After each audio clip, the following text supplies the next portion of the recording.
आज के इस खास सारांश में हम भगवान शिव के जन्म और उनके अनंत स्वरूप से जुड़े सबसे बड़े रहस्य पर बात करेंगे। बचपन से ही हम श्री राम और श्री कृष्ण जैसे भगवानों के माता पिता की कहानियां सुनते आए हैं, लेकिन शिव पुराण के अनुसार शिव की कहानी बिल्कुल अलग है, क्योंकि उनका तो कभी जन्म हुआ ही नहीं। तो पहला रहस्य है उनका स्वयंभू होना, मतलब वो जो खुद से प्रकट हुए। है ना कमाल की बात।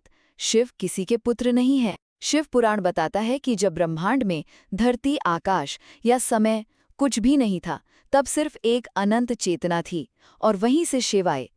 इसे ऐसे समझें कि शिव कोई मानव रूप नहीं, बल्कि वो शुद्ध कॉस्मिक एनर्जी है जो समय के शुरू होने से पहले भी मौजूद थी। दूसरा बड़ा प्रमाण उनकी सर्वोच्चता से जुड़ा है।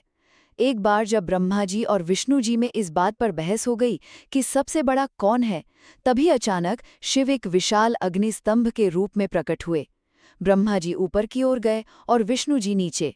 लेकिन हजारों साल खोजने के बाद भी किसी को उस स्तंभ का कोई आदि या अंत नहीं मिला।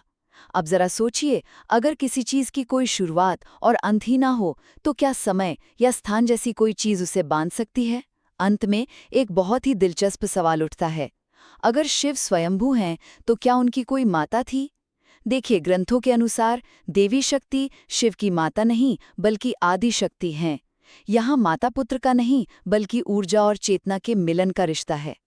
इसे समझना बहुत आसान है। ये बिल्कुल वैसा ही है जैसे आग और उसकी गर्मी। क्या आप दोनों को कभी एक दूसरे से अलग कर सकते हैं? शिव किसी के पुत्र नहीं, बल्कि वो स्वयं अजन्मा हैं। इस सृष्टि के असली जन्मदाता और पूरे ब्रह्मांड की सबसे बड़ी सच्चाई हैं। हर हर महादेव। आज के इस खास सारांश में हम भगवान शिव के जन्म और उनके अनंत स्वरूप से जुड़े सबसे बड़े रहस्य पर बात करेंगे।